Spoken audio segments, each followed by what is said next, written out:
Bonjour tout le monde et bonjour Dorian. Bonjour à tous, bonjour Julie. On se retrouve aujourd'hui pour un nouveau Maestrix. Maestrix, c'est le format de webinaire de Maestro. Maestro, moi je suis responsable pédagogique de chez Maestro et Maestro c'est l'école du product et de la tech, du no-code aussi. On propose des formations donc en présentiel et à distance pour se former au product management pour des personnes qui souhaiteraient se reconvertir ou monter en compétences sur ce métier. Je vais d'abord vous demander si vous nous entendez bien. Si c'est le cas, n'hésitez pas à le dire sur le chat. Aussi, ça nous intéresse de savoir ce que vous faites, vous, dans la vie. Quel est votre métier actuel? Donc, n'hésitez pas à dire dans le chat ce que vous faites et quel est votre métier aujourd'hui. Merci beaucoup, Céline et Agathe, de nous dire que vous nous entendez bien. Donc, on se retrouve aujourd'hui avec Dorian. Dorian, il a fait la formation de product management à distance il y a quelques années maintenant. Et aujourd'hui, il est product manager et on trouvait que c'était intéressant de vous partager son retour d'expérience, de qu'est-ce que ça a changé pour lui de faire cette formation, de se reconvertir et quel est son quotidien aujourd'hui et quels conseils, en fait, lui, il aurait aimé recevoir au moment où il a fait cette transition. Je vous partage un petit sondage pour savoir s'il y en a certains d'entre vous qui souhaitent se former en tant que product manager chez Maestro, à distance ou en présentiel. Je vous partage ça tout de suite. Donc les formations de product management chez Maestro, comme je vous ai dit, elles se tiennent donc soit en présentiel à Paris sur 7 semaines, 5 semaines de cours, de théorie, de pratique, dans lequel vous voyez tous les concepts qui sont liés au product management, et 2 semaines à distance sur lequel vous travaillez sur un projet qui va déboucher sur une restitution, et cette restitution, c'est ce qui viendra confirmer votre certification. À distance, c'est une formation de 14 semaines, avec 12 semaines de pédagogie sur le métier de product management, avec des formats en e-learning pour vous expliquer les concepts, et ensuite des sessions en live pour que vous puissiez les appliquer et faire des exercices dessus. Cette formation, elle a lieu le soir, donc c'est vraiment pour les personnes qui soit sont en poste, soit qui ne sont pas à Paris. Elle a lieu le soir, le mardi et le jeudi, de 18h à 21h.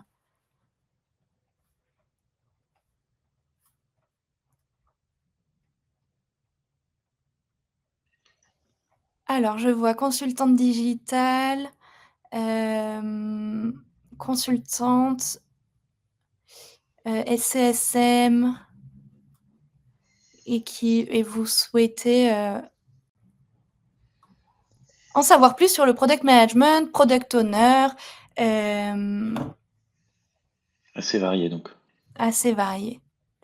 Merci beaucoup pour vos réponses. N'hésitez pas, pendant tout l'échange qu'on va avoir avec Dorian, à réagir à ce qu'on dit dans le chat, et à poser toutes vos questions dans la partie Q&A. On prendra les questions à la fin du webinaire. Je vais... Chef de projet informatique, je suis déjà la formation en distanciel. Ok. Je vais laisser Dorian se présenter, nous dire un peu quel est son parcours. Yes, merci Julie. À nouveau, bonjour à tous. Donc j'ai 10 ans d'expérience. J'ai mis 10 ans d'expérience dans la tech, et donc c'est travailler sur, globalement, c'est ce qu'on dit, travailler dans le numérique, dans l'informatique, des produits tech. Mais l'expérience, j'ai voulu revenir sur les 4 dernières expériences pour un petit peu vous parler aussi un peu de cette transition, cette reconversion, qui est un peu le thème d'aujourd'hui. Donc chez Octo en 2019, Octo cabinet de conseil informatique. Et là, j'ai principalement fait du commerce, et j'ai commencé aussi à passer un petit peu de l'autre côté. On y reviendra, mais le côté un peu production, quand on fait plus des choses que ce qu'on vend, en fait, tout simplement. 2022, je rejoins The Tribe, qui est un cabinet de conception produit, studio digital, accompagnement d'entrepreneurs. Et là, c'était un rôle hybride. On travaillait beaucoup aussi sur du commerce, et on accompagnait en fait les entrepreneurs à définir leur projet et à le lancer sur le marché. Et le vrai premier rôle, effectivement, de product manager, c'était chez Scaleway, entreprise française. C'est un fournisseur de services cloud. Donc là, on était sur des choses assez techniques, assez poussées techniquement. Et finalement, dernier rôle en date, c'est Quanta, qui est ce qu'on appelle une RegTech, mais on pourrait aussi parler de FinTech. Donc RegTech, c'est une tech dans le réglementaire. FinTech, c'est une tech dans le monde de la finance. L'idée, c'est de travailler avec les experts comptables pour optimiser leur lutte anti-blanchiment. Et donc là, j'avais un rôle sur un produit technique. Par produit technique, moi, j'entends, et c'est une définition toute personnelle, j'entends un produit avec peu ou voire pas d'interface. Voilà. Globalement, c'est ça un petit peu les dernières expériences et un petit peu là-dessus qu'on va filer pour les questions de Julie. Merci beaucoup. Pour définir pour tout le monde, pour que ce soit clair, est-ce que Dorian, tu peux nous expliquer le rôle du product manager dans une organisation? Euh, c'est une question difficile parce qu'il y a beaucoup de définitions différentes, il y a aussi beaucoup d'implémentation de ce rôle et de ses responsabilités en fonction des entreprises. Mais pour aller un petit peu dans le sens aussi de ce que vous faites chez Maestro, ça reste un rôle qui, je pense, est basé sur la chefferie de projet. Donc, ça reste un chef de projet en termes de beaucoup de responsabilités. Tu vas travailler sur un produit digital. On parle souvent de product manager dans le cadre d'un produit digital, ou en tout cas dans une entreprise technologique. Tu vas le retrouver dans d'autres types de boîtes, mais aujourd'hui, on le voit beaucoup effectivement là-dessus. C'est un rôle en fait où tu vas faire le lien entre le métier, les utilisateurs, ça peut être des utilisateurs internes, externes, et les développeurs, donc les gens qui vont concevoir la solution. Et ton rôle, en fait, c'est de faire cette traduction euh, entre les deux mondes. Il y a d'autres choses aussi derrière, il y a des dimensions de priorisation, de stratégie. Le rôle est extrêmement vaste, extrêmement riche, mais globalement, c'est ça, un chef de projet qui traduit des besoins métiers pour que les équipes techniques puissent le développer. OK, et uniquement basé sur le digital et du coup à propos de ça, souvent on pense que les product managers, et surtout les personnes qui souhaitent se reconvertir, elles peuvent avoir un a priori sur, «Mais moi, je connais pas du tout l'informatique, je connais pas du tout la tech» au départ. Toi, c'était pas ton cas non plus? Alors, effectivement, je connaissais pas l'informatique, je ne savais pas coder. Si je devais reformuler cette élection, c'est que je ne savais pas coder. Bon, moi, je suis né en 90, donc j'ai quand même, on a été bercé dans les nouvelles technologies et des choses comme ça. On a vu pas mal de choses ces dernières années qui ont, euh, euh, qui ont été lancées, qui ont été créées. Donc, j'ai toujours été bercé dedans, j'ai toujours adoré ça. En revanche, j'étais pas tech, tu vois. Et donc, effectivement, à cette question de est-ce qu'il faut être tech ou pas, ben, globalement, c'est la première question que je me suis posée sur est-ce que je dois y aller ou pas, parce que je ne l'étais pas. Mmh mh. Donc oui, c'était compliqué. Est-ce que tu peux nous dire ce que c'était un peu ta vie avant? Yes, donc j'en ai un petit peu parlé quand on a parlé d'Octo, mais en fait, les années avant Octo, c'était principalement du commerce. Donc moi, j'étais sales, je faisais du business, principalement ce qu'on appelle de l'acquisition, donc de la prospection. Donc je prenais mon téléphone tous les matins pendant 2 heures et j'appelais plein de gens. Après, ça restait des produits informatiques, ça restait des produits digitaux, du SaaS, hein, comme on dit aujourd'hui. Et ensuite, j'ai beaucoup travaillé aussi en ESN, donc des entreprises de services numériques, les cabinets de conseil. Et donc là, on discutait avec des clients pour lancer des projets, euh, trouver des consultants pour monter sur ces projets, les exécuter. Mais voilà, c'était du sales, tout simplement. Et à quel moment tu t'es dit que le product management, c'était pour toi? En fait, moi, j'avais souhaité aller dans le monde des ESN parce que j'étais baigné un petit peu par ce métier historique qui était l'ingénieur d'affaires. Et l'ingénieur d'affaires, c'était celui qui un petit peu était un peu l'architecte du projet informatique, hein. C'est lui qui allait aider un peu à faire, enfin, à, à définir et à vendre ce qui devait être fait. Et voilà, pouf, par magie, ça allait être fait. J'étais, j'étais loin de savoir tout ce que ça représentait, bien sûr. Et justement, en fait, quand tu deviens ingénieur d'affaires dans une SN, par exemple, tu te rends compte que c'est beaucoup plus compliqué que ça. Il y avait à l'époque tout ce qui était maîtrise d'ouvrage, maîtrise d'œuvre.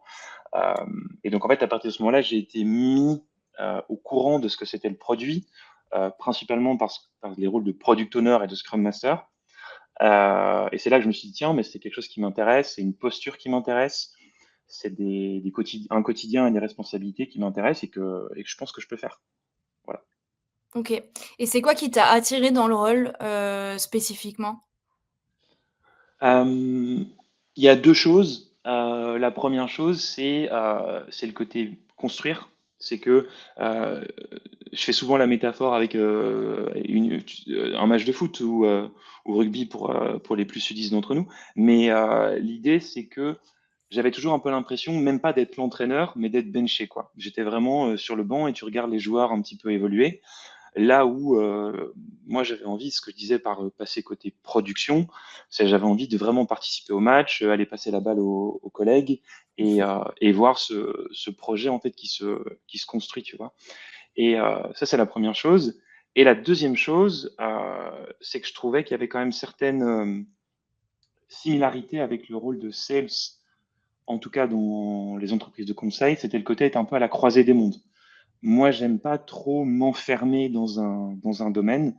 C'est pas mon tempérament, c'est pas mon type aussi d'intelligence.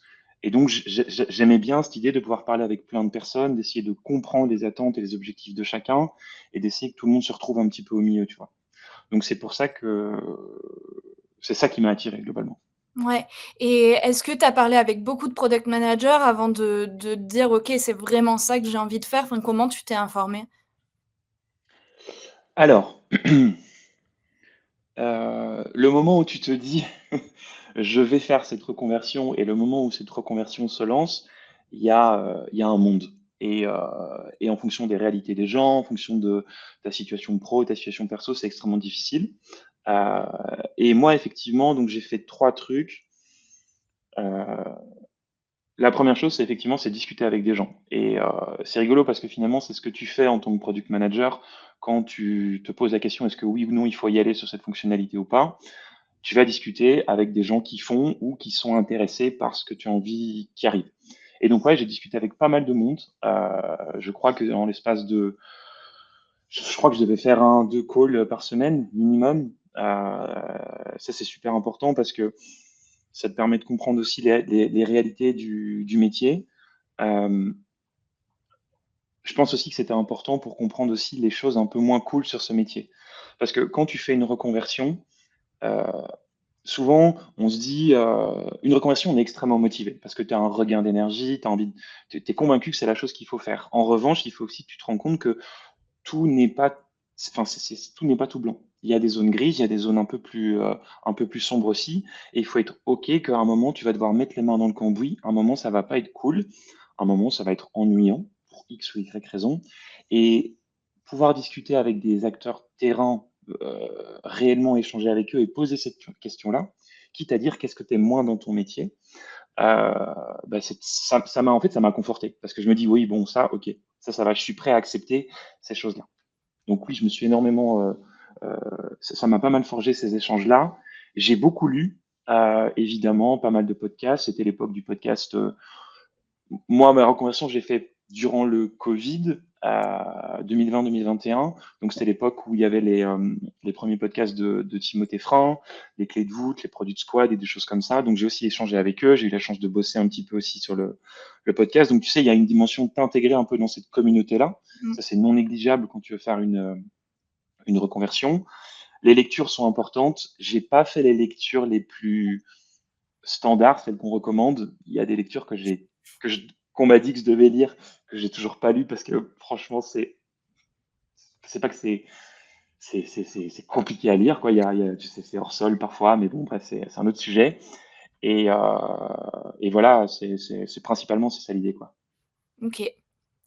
Et comment tu t'es formé après pour réussir ta reconversion? Qu'est-ce qui s'est passé? Oui, pas de souci. Bah, finalement, c'est le troisième pilier, hein, quand tu dis comment un peu on a fait cette transition. Le troisième pilier, effectivement, c'est la formation. Euh, je vais revenir juste un tout petit peu, je vais faire un tout petit aparté, parce que je pense que c'est important qu'on s'en rende compte.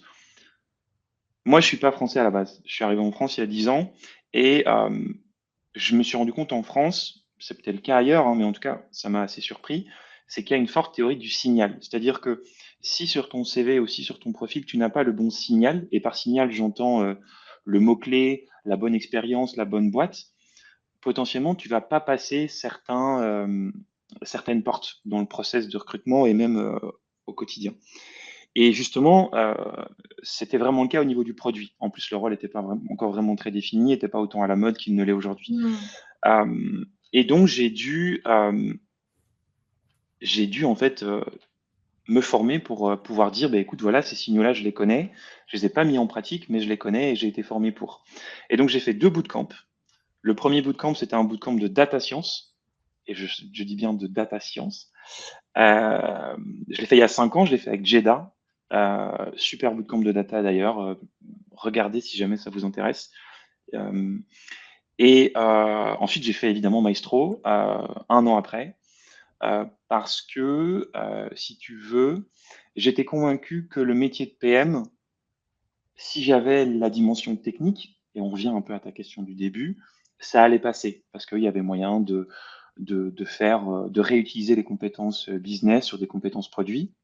Que nenni, parce que il y avait beaucoup d'attentes sur la partie product delivery, beaucoup d'attentes sur la partie est-ce que tu sais rédiger un ticket Jira, est-ce que tu sais rédiger une user story, tu vois, des choses extrêmement pragmatiques. Et donc, il fallait envoyer le bon signal, et donc j'ai fait Maestro, et justement pour ça. Toi, tu l'avais fait à distance, le programme? Tout à fait, tout à Et fait. tu travaillais à côté? Oui. OK. C'est la raison pour laquelle j'avais choisi Maestro d'ailleurs. J'ai pas regardé le marché aujourd'hui, mais Maestro à l'époque était le seul bootcamp qui me permettait de le faire en part-time. Et moi, j'avais pas les moyens d'arrêter de travailler. C'est aussi un vrai sujet quand on fait une reconversion. C'est une vraie question à se poser. France Travail aide beaucoup, premier employeur de France. Ouais, c'est une vraie question à se poser. Et sur le format du part-time, tu en as pensé quoi globalement? Euh, Est-ce que tu peux reformuler ta question pour que je sois Le sûr le de le comment? format de la formation en part-time, c'est un format qui est quand même assez long, qui dure 14 semaines, où tu apprends quand même beaucoup de choses, où c'est beaucoup aussi de la mise en pratique avec les autres. Ça peut faire peur parfois de se dire qu'en fait tout se passe en visio. Pour toi, Oui. comment ça s'est passé? Yes. Moi, j'avais déjà fait un bootcamp. Ouais. Donc je connaissais un petit peu ce modèle. Euh, donc je pense que la crainte qu'on peut avoir au début, c'est c'est d'être, c'est d'avoir peur d'être à la bourre sur ce programme-là. C'est pas comme à l'école où tu as quelqu'un à côté de toi qui va te suivre et tout, tu as un engagement, machin. Là, ici, faut pas oublier que, ok, vous retournez un petit peu à l'école, mais ça reste une relation euh, client. Donc, à la fin de la journée, c'est toi qui as acheté une formation. Donc, c'est aussi, tu as droit de poser des questions, tu as le droit d'exiger certaines choses de cette formation. Et ça peut paraître un petit peu orgueilleux de dire ça, mais en fait, pourquoi j'arrive à ça, c'est qu'en fait, il ne faut pas avoir peur de poser ta question. Si tu n'as pas compris et que tu arrêtes toute la classe, c'est pas grave. Et à distance, c'est difficile à faire. En présentiel, c'est difficile à faire aussi. Mais moi, je me suis vraiment dit, tu es là pour apprendre des choses, investis-toi à 200 000%, c'est une reconversion, tu es convaincu que c'est une bonne chose, tu as fait tes entretiens un peu avant et tout, tu as une petite vision, tu y vas. Maestro, c'est pas c'est extrêmement égoïste hein, comme posture, je suis d'accord, mais c'est le meilleur moyen de t'assurer que ton apprentissage va bien fonctionner. Parce qu'entre guillemets, euh, tu, au plus tu y mets, au plus tu vas recevoir. De nouveau, pardon, c'est un petit peu trivial, mais c'est vraiment ça. Je l'ai vu, il y avait des gens qui sont, je trouve, passés à côté de leur bootcamp parce que l'investissement était normal, entre guillemets. Parfois des gens où c'était payé par l'entreprise, des choses comme ça. Mais là, ici c'est bah, c'est ta vie pro, quoi. Tu vois, c'est vraiment un vrai changement. Et donc, moi, je me suis donné à 200%. Donc, effectivement, du coup, ça devenait plus intense. Tu prends du temps en plus sur le côté, tu te formes sur le côté, tu creuses certains documents un peu plus loin que d'autres, tu arrives avec tes questions.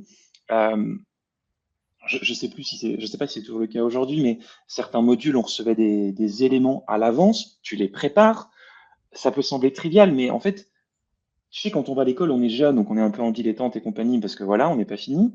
Mais aujourd'hui, tu es fini, tu sais ce que tu veux, tu sais où tu veux aller, donc tu es un professionnel. Et tu dois aborder ça de la même manière, je trouve. Donc voilà. Et pas avoir peur de discuter aussi avec l'équipe pédagogique. Chez Maestro, tu as des coachs qui sont affiliés à chaque promo. Tu as toi, c'est super important de pouvoir discuter avec ces gens parce que potentiellement, le problème que tu as rencontré toi, que tu rencontres dans ta formation, d'autres l'ont rencontré, vous l'avez résolu, vous avez trouvé une solution. Voilà. C'est au plus tu donnes et au plus tu reçois. Ouais, OK, mais oui, très bon conseil, je trouve. Hem, Est-ce que tu peux me dire s'il y a des compétences de ton ancien job que tu trouves qui ont été utiles, dans ta posture, dans ton rôle aujourd'hui de product manager? Yes, et c'est rigolo parce que justement, là, je suis à un séminaire de 3 jours à Grenoble, Agile Grenoble. Je vous le recommande, c'est super intéressant. Et il y avait justement un talk ce matin sur le coaching agile, coaching produit. Et la différence, c'est que c'est ne pas avoir peur de parler d'argent. Et donc ça, clairement, en tant que commercial, tu parles d'argent au quotidien, c'est normal. Mais ce qui m'a beaucoup aidé, c'est de ne pas avoir peur d'en parler et surtout de l'avoir en tête. Euh, Parce que typiquement, quand tu vas transposer tes besoins métiers, clients vers des besoins techniques, il faut se dire, à un moment, il va falloir les prioriser parce que tu vas pas pouvoir tout faire passer par le même chemin. Et donc, souvent, la question se pose de qu'est-ce qui va nous ramener le plus d'argent? C'est pas qu'est-ce qui est le plus beau, qu'est-ce qui est le plus stylé, qu'est-ce qui est le plus techniquement intéressant. Non, c'est qu'est-ce qui va nous faire gagner de l'argent. Et cette posture-là, c'est pas toujours simple de l'avoir. C'est Parfois, il ne faut pas l'avoir, hein, d'ailleurs, c'est important aussi, mais il faut l'assumer. Là, on se dit, OK, là, on va peut-être perdre de l'argent, ou là, on va pas en gagner. Mais du coup, en termes de compétences, c'est ce côté tout ramener au business et au business model, au modèle d'affaires, des choses comme ça. C'est super important. Autre chose aussi, c'est pouvoir discuter avec tout le monde. Quand tu es Mmh. commercial, tu es obligé d'échanger avec toute typologie de gens.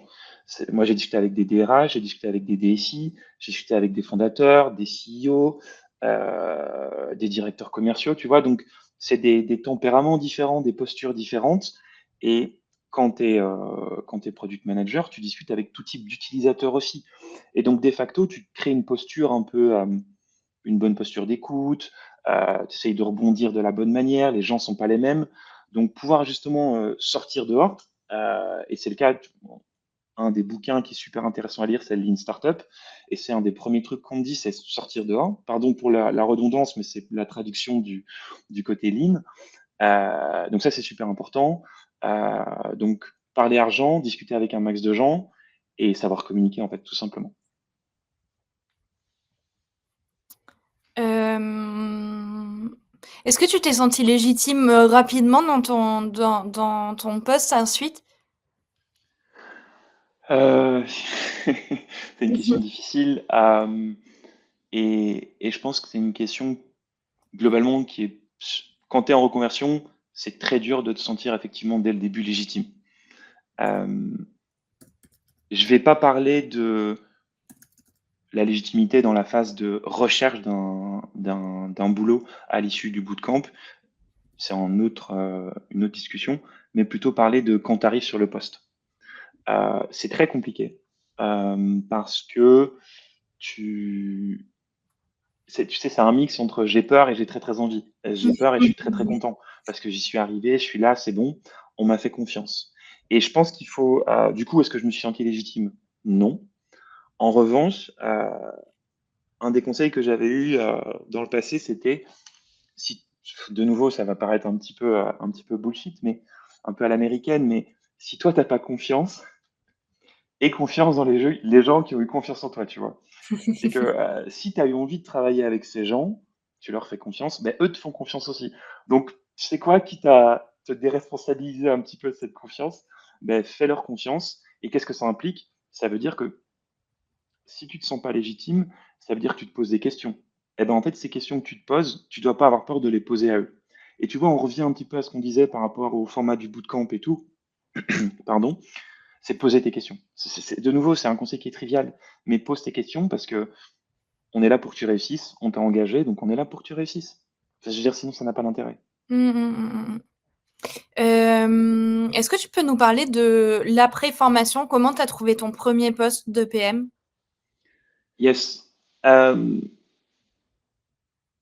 Disclaimer, c'était il y a 4 ans, peut-être oui, ça a plus ou moins 4 ans.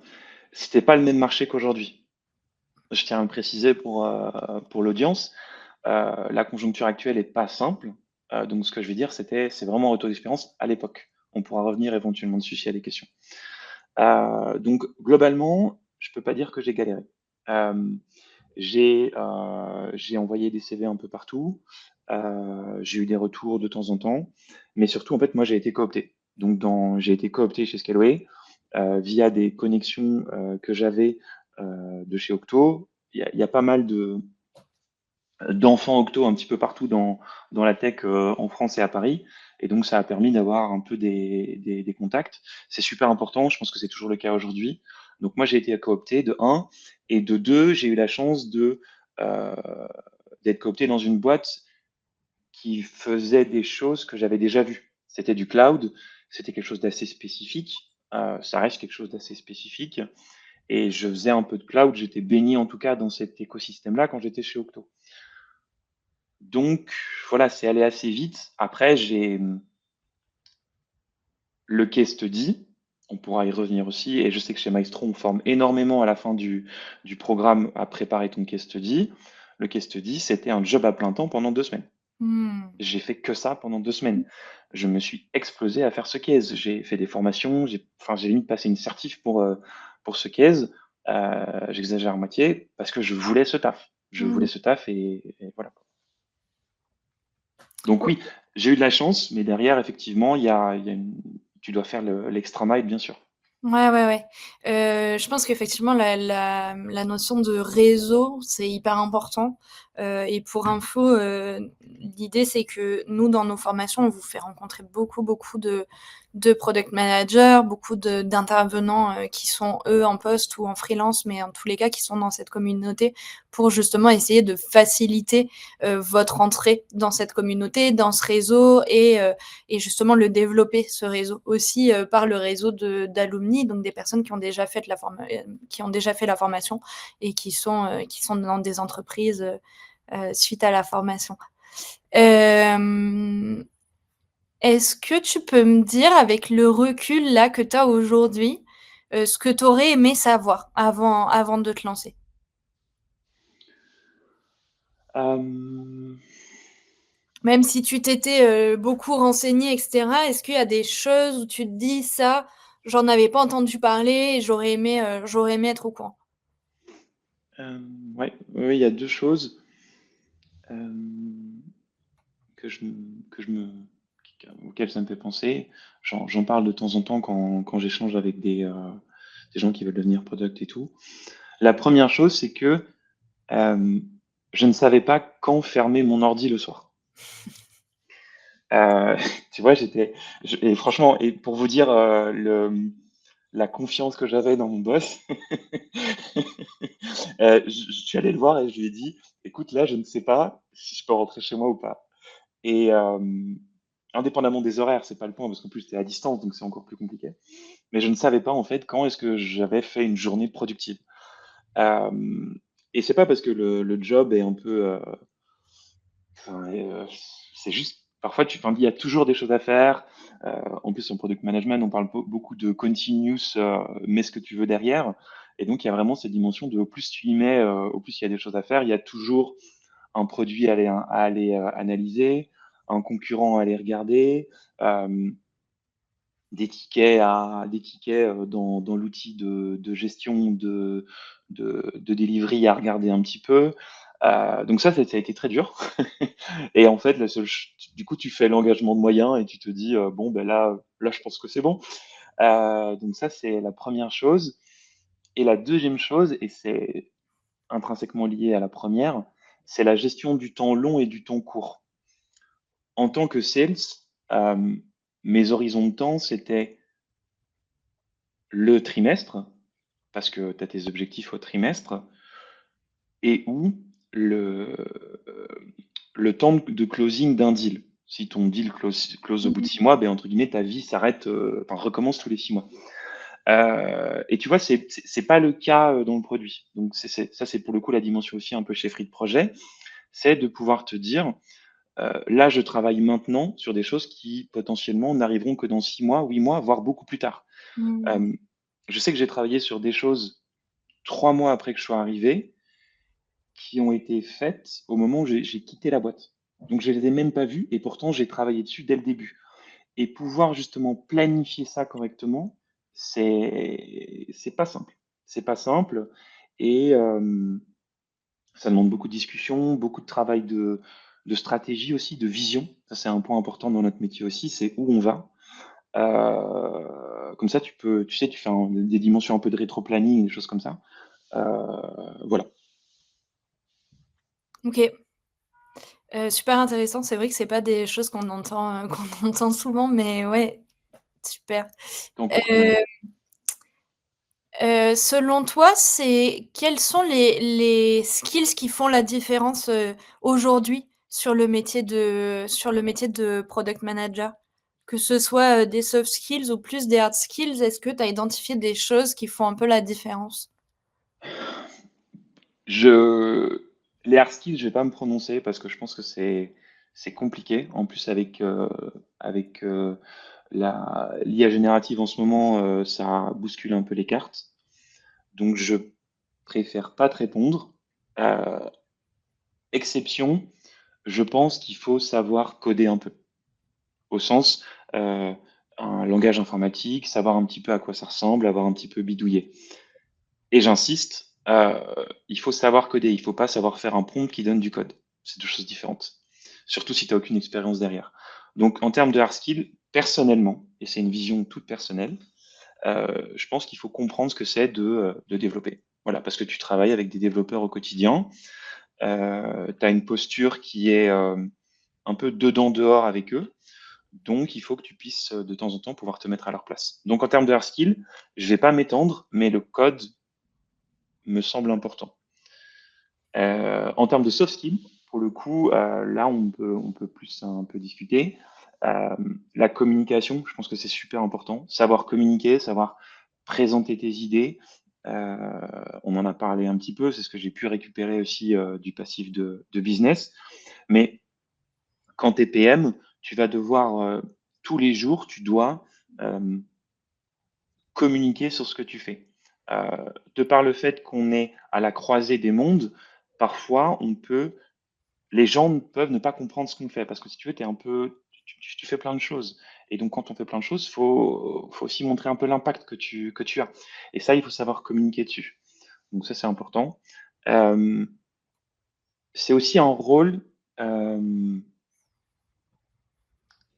et on en parle beaucoup. Je pense que si des gens suivent d'autres webinaires et tout, ils l'ont déjà entendu, il y a la notion d'ego. Euh, enfin, comment dire? Tu n'es pas là pour avoir raison. Même si tu as des idées, même si tu as une bonne vision, c'est toi qui l'as posée, machin, tu n'es pas là pour avoir raison. Tu es là pour t'assurer que les conditions de succès en place sont bonnes. Potentiellement, l'équipe va être successful, mais on n'aura pas suivi ce que toi, tu avais pensé au début. Le but n'est pas d'avoir raison, le but est de gagner. C'est une discussion que j'ai eue très longtemps avec un coach chez The Tribe. Euh, Au début, moi, j'avais beaucoup d'ego, j'étais convaincu d'avoir raison sur certaines choses parce que il y avait telle data qui me disait non, mais il faut faire ça, machin et tout. Mais il y avait des choses que j'avais pas prises en compte. Il y avait une complexité technique que j'avais pas prise en compte. Et ça avait retardé l'équipe. Et donc, pouvoir dire à un moment, écoute, stop, c'est toi le problème, parce que finalement, c'est ça, bah, c'est important. Ça peut sembler un peu trivial, mais je pense qu'on l'oublie de temps en temps. Et la troisième chose, c'est aussi une valeur qui m'est chère, donc c'est un peu biaisé comme réponse, mais c'est la notion de curiosité. Enfin, c'est le fait d'avoir envie de creuser certaines choses. C'est tu t'arrêtes pas à la première couche, tu essayes de creuser à tous les niveaux. Mmh. Euh, et je me rends compte, tu vois, typiquement aujourd'hui, on parlait d'IA générative il y a quelques temps, je me rends compte que je manque de curiosité sur cette partie-là, pour des raisons typiquement éthiques et des choses comme ça. Eh bien, je sais que ça pêche un peu sur le marché. Donc, toujours avoir cette curiosité de creuser, de comprendre, de faire le pas de côté, aussi de pas être trop dogmatique, machin, et c'est lié, hein, je veux dire, voilà, c'est comprendre un peu au-delà de juste ce que tu as devant toi, quoi. Quel conseil tu donnerais à quelqu'un qui veut se reconvertir dans le dans le product management, pardon, aujourd'hui? Alors, question difficile. Comme je disais, le marché est pas simple. Je pense que déjà en premier conseil, je donnerais ça, quoi. Je dis: «Tu dois être conscient que ça va être difficile». Enfin, on en parlait, en préparant un peu ce webinaire avec toi, Julie, c'est que, les pyramides sont en train de s'inverser en termes de pyramide des âges et compagnie. Au niveau des recrutements, on recrute de moins en moins de jeunes PM. Hem, c'est notamment lié aux gains potentiels qu'on nous vend sur les nouvelles technologies. Hem, mais si de ce que je comprends et de ce que je lis un peu à droite et à gauche, c'est qu'il faut avoir un vertical. Il faut avoir un vertical. Et je pense que c'est extrêmement bénéfique pour des gens qui sont en reconversion. Parce que, par définition, tu es en reconversion, donc tu as fait un truc avant. Et bien, ton vertical, ce sera ce que tu as fait avant. Et ça, c'est génial. Tu vois, moi, j'ai beaucoup travaillé en tant que commercial sur des projets cloud, DevOps, pardon, j'utilise des gros mots, mais c'est pour juste pour expliquer mon cas. Eh bien, j'ai trouvé un poste de PM dans le cloud et j'étais avec des DevOps. Mmh mh, mmh. Et alors, je ne sais pas si c'est aussi reproductible aujourd'hui, parce que notamment à cause de l'intelligence artificielle générative, mais je pense que c'est super important. Ça, c'est le premier conseil. Donc, c'est le vertical. L'autre chose aussi, il va falloir se battre. Pardon pour cette métaphore un peu guerrière, mais je vais vous donner 2 retours d'expérience que j'ai eus sur une recherche en cours. Euh, Tu envoies ton CV à un poste sur Welcome to the Jungle en septembre. Tu ne passes pas le screening du CV. Un mois plus tard, tu passes par un cabinet de recrutement, chasse de tête, tu postules au même poste. La semaine d'après, tu rencontres le CPO. Pour vous dire comment le marché est compliqué. Autre chose, euh, tu postules de nouveau un poste de PM, tu as un refus d'entretien, mais le message c'est n'hésitez pas si vous voulez des feedbacks et tout, pas de problème. Tu réponds parce que tu demandes toujours un feedback. Toujours, toujours, toujours, toujours. Même si tu sais que c'est un mail automatique, tu y vas, tu demandes. Et là, c'est le CEO qui te répond et qui te dit bah, écoute, pour telle et telle raison, on n'a pas sélectionné ton CV, mais good luck pour la suite, machin. Non, c'est pas good luck pour la suite, mais si jamais tu penses que j'ai tort, explique-moi. Là, tu lui réponds, tu lui dis, écoute, pour telle et telle raison, je pense que tu te trompes. Et tout ça se passe en 1 heure, hein, en échange de mails. Et là, il te dit, ok, très bien, ben, comment tu ferais ça et ça? Comment est-ce que tu documenterais tel produit et comment est-ce que tu le présenterais à tes développeurs? 45 minutes après, tu lui réponds par mail. Le lendemain, tu as un entretien pour faire le case. Donc, le marché est compliqué, quoi. Donc, il faut se battre, il faut se faire confiance, il faut trouver un vertical, mais ça va piquer. Et c'est pour ça que, euh, typiquement, bien analyser sa situation de perso avant de partir sur une conversion, je pense que c'est très important. C'est pas donné à tout le monde hein, de faire une reconversion. Clairement, hein, c'est un luxe. Faut pas l'oublier. Merci Dorian. Est-ce que si tu as un message, si tu avais un message à faire passer à Dorian d'il y a 5 ans, tu lui dirais quoi? Euh, une bonne question de fermeture. Bah, il y a 5 ans, j'étais pas sûr que c'était une bonne idée en fait de faire une reconversion. Je persistais un petit peu dans mon métier de l'époque. Et donc je pense que je me dirais, c'est bon, fais-le Dorian, t'as assez tergiversé, vas-y, fais au plus vite, passe PM, fais-toi confiance et ça va aller quoi. Mais bon, c'est une analyse ex post, c'est ce que j'y suis arrivé. Oui, oui, oui, c'est sûr. Merci beaucoup Dorian. Merci à Maintenant, toi. on va prendre toutes vos questions, donc n'hésitez pas à les poser dans la partie Q&A. Avant ça, si ça vous a plu Sachez qu'on organise très souvent des webinaires avec Maestro. On en organise sur les sujets évidemment du product management, mais aussi sur les sujets du no-code et de l'intelligence artificielle. Si vous souhaitez nous retrouver, être informé des prochains événements, vous pouvez nous retrouver sur LinkedIn, sur Meetup ou sur notre site web. Vous pouvez vous inscrire à la newsletter.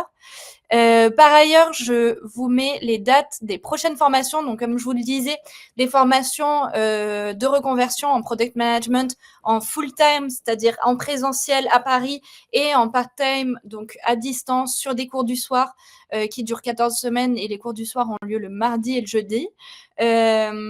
Sachant que sur ces programmes de product management pour l'année 2026, donc là, les dates que vous voyez, le programme va légèrement changer pour que on ajoute, parce que vous savez, chez Maestro, en fait, on a beaucoup d'intervenants, on a beaucoup d'experts terrain et on fait évoluer nos programmes selon évidemment les feedbacks de nos apprenants, de nos alumni, ceux qui ont fait la formation il y a plusieurs années, plusieurs mois, mais aussi grâce évidemment à nos experts terrain, à nos intervenants. Ce qu'on a observé, c'est que de plus en plus, c'est intéressant pour un product manager de savoir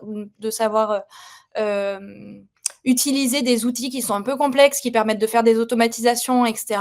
Et donc, on a décidé pour ces programmes de 2026 d'ajouter une partie sur le no-code et l'intelligence artificielle avec des outils comme Airtable, Make ou Lovable. Qui vont du coup venir s'intégrer à ce parcours de formation et ne vont pas venir allonger le parcours, mais vont venir s'intégrer parce qu'on pense que c'est des compétences qui sont importantes pour le métier du product manager de demain. Voilà, si ça vous intéresse, vous pouvez contacter Camille, vous avez son adresse mail qui s'affiche juste ici. Je vous envoie aussi un questionnaire de nouveau pour les petits retardataires, savoir si vous avez pour projet de vous former sur le product management. Et je prends vos questions tout de suite.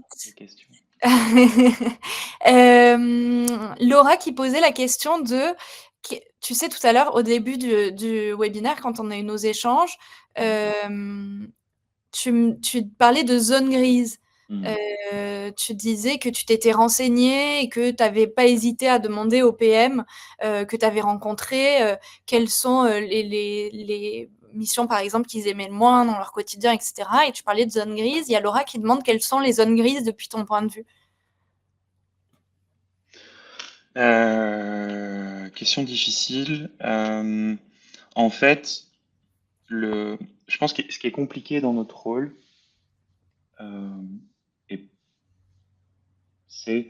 c'est la question de la responsabilité. Pour plein de raisons, j'en ai parlé un petit peu en filigrane au long du webinaire. Pour plein de raisons, tu fais tout, tu es responsable de rien, et en même temps, parfois, on vient te taper dessus parce que telle chose ne marche pas. Et en fait, ces zones grises, si tu veux, c'est la question de qui doit faire quoi. Et ça a été très dur parce que c'est un rôle, même si ça fait longtemps qu'on en parle, même s'il y a des formations et tout, c'est un rôle qui est en mouvement, qui évolue, euh, qui va dépendre du secteur dans lequel tu vas être, qui va dépendre de la boîte dans laquelle tu vas être. Est-ce que c'est PO aussi? Ça, il y en a encore aujourd'hui et il y en aura toujours, c'est normal. Donc ces zones grises, je les vois plutôt dans l'adaptation que tu dois avoir au niveau des choses que tu dois faire et des responsabilités à prendre et à avoir. Et ça, c'est compliqué parce qu'il faut être extrêmement adaptatif. Euh, et ce qui est compliqué aussi, et la zone grise, elle est là aussi, c'est à quel moment est-ce que tu empiètes sur le terrain de quelqu'un. Moi, je suis un ancien sales, donc extrêmement territorial. Donc, quand tu venais taper dans mon portefeuille client, je n'étais pas content. Et ben, globalement, tout le monde est comme ça parce que tu es face à tes responsabilités, face éventuellement à des choses que tu n'as pas faites. Et quand tu as quelqu'un qui a un petit peu un côté de je suis au milieu de tout, je m'assure des conditions de succès et qui va un peu déborder certaines responsabilités, ben là, ça peut un peu grincer les dents. Moi, ça m'a joué des tours dans le passé et je pense que ça a dû jouer des tours à ces personnes-là aussi. J'espère que ça répond à la question. Sur le cycle de vie d'un produit, donc la discovery, les tests utilisateurs, push en prod. Alors attends, sur le cycle de vie d'un produit. Ok, non, c'est discovery, delivery avec le test and learn, push en prod, etc. Si on n'a pas d'expérience dans la partie discovery, est-ce que c'est un manque ou un must-have dans le rôle du PM? Vaste question. Mais si je devais répondre très brièvement, je te dirais oui. Voilà. Donc oui, je pense que toute cette partie-là.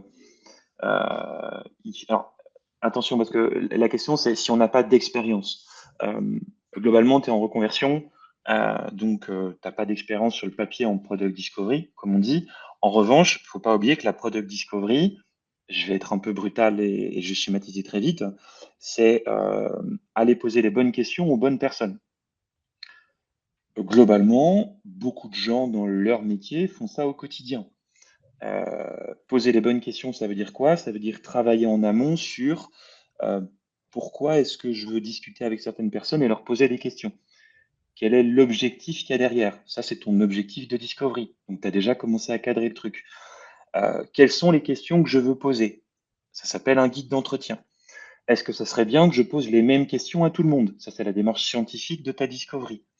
Donc, tu vois, même si tu n'as pas d'expérience sur le papier sur la discovery, tu en as déjà fait. Pardon, mais globalement, au vu de l'audience, je pense que si on travaille un petit peu le CV, et d'ailleurs, n'hésitez pas à me contacter si je peux aider là-dessus. Si on travaille un peu le CV, tu peux dire que tu as fait de la discovery. Tu n'as pas fait de la product discovery, mais la posture et la méthodologie, bah, tu en as déjà fait. En revanche, attention, euh, toute la partie test utilisateur avant la delivery, la partie aussi, il y a pas mal d'outillage, il y a pas mal d'outils entre la discovery et la delivery, pas que la recherche utilisateur qui est peut-être importante à maîtriser, mais typiquement, c'est des choses chez Maestro que moi j'ai apprises et c'est pour ça que je l'ai fait, parce que justement, théorie du signal, je vais pas revenir sur ce que j'ai déjà dit, mais donc globalement, c'est important, oui, euh, mais tu en as déjà fait. Ah, je suis sûr que tu en as déjà fait. J'ai une question qui est un peu compliquée parce que très perso, mais on va dire, pour la résumer, qu'est-ce que ce serait pour toi un bon CV ou une bonne candidature? Je peux pas répondre à cette question. Je suis désolé, mais je peux pas répondre à cette question.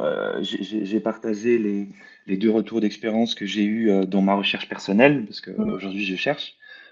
J'ai un projet en free, mais je cherche aussi. Euh, et quand on voit que j'ai pu bypasser la présélection CV par chance et par juste push de fou, je peux pas répondre à cette question. Mmh. Après, attention. Un bon CV de PM ou un bon CV de personne qui veut se reconvertir en PM. Ça, globalement, en plus, chez Maestro, vous le faites de mémoire, c'est le dernier module, en tout cas, c'est comme ça que c'était chez moi. Ouais. Vous travaillez énormément sur la reconfiguration du CV. En revanche, la seule chose que je ne ferai pas, c'est changer des postes qui ne s'appelaient pas product et les appeler product. Mmh. Voilà. Mais oui, globalement, un CV d'une personne en reconversion, c'est tricky. Et je vais me mettre un peu, j'ai peut-être été un petit peu porteur de mauvaises nouvelles en disant ça, mais je pense qu'en plus, avec certaines IA qui viennent screener sur les ATS, donc les logiciels de recrutement, c'est pas simple. C'est les mots-clés qui sont importants, je pense. Mais bon, je Mmh. laisserai les gens regarder ces sujets-là. Une personne qui demande quels sont les profils qui font cette formation. Est-ce que ça peut être pertinent de faire cette formation pour quelqu'un qui a fait beaucoup de delivery et la partie discovery lui manque? Alors je sais pas ce que tu en penses, Dorian, je te laisse répondre, je répondrai après. Euh, En fait, ça. Attends, je vais essayer de structurer ma réponse. En tout cas, moi, je peux répondre sur qui sont les profils qui font cette formation. Alors Vas-y, et moi je vais répondre à l'autre. Vas-y, vas-y. en présentiel, on a plus des personnes qui sont en reconversion et qui sont du coup qui n'ont pas d'activité et qui viennent se former pendant les 7 semaines pour ensuite déboucher sur un sur un poste, en général, on a aussi des personnes qui font la formation parce qu'elle est payée par leur entreprise et qui prennent, cette semaine de congé, dans leur entreprise pour pouvoir faire cette formation. En revanche, sur la formation à distance, on est plus sur des profils de personnes qui vont, soit évoluer en interne, donc qui ont une opportunité, par exemple, qui vont de PO devenir PM, où là, du coup, on a clairement ce type-là, c'est-à-dire que product owner, on est plus normalement sur la partie delivery, et qui viennent du coup se former chez Maestro pour acquérir justement plus de compétences sur la discovery. Moi, ce que je peux dire, c'est que sur ces profils-là, on n'a jamais eu de retour comme quoi c'était pas satisfaisant pour eux de aussi travailler sur la partie delivery en formation. Pourquoi? Parce qu'en fait, c'est aussi l'occasion de remettre une base de théorie sur ce que vous faites au quotidien. Et en fait, ça, c'est hyper intéressant. En fait, ça vous permet aussi de prendre du recul sur des choses que vous faites un peu machinalement au bout d'un moment.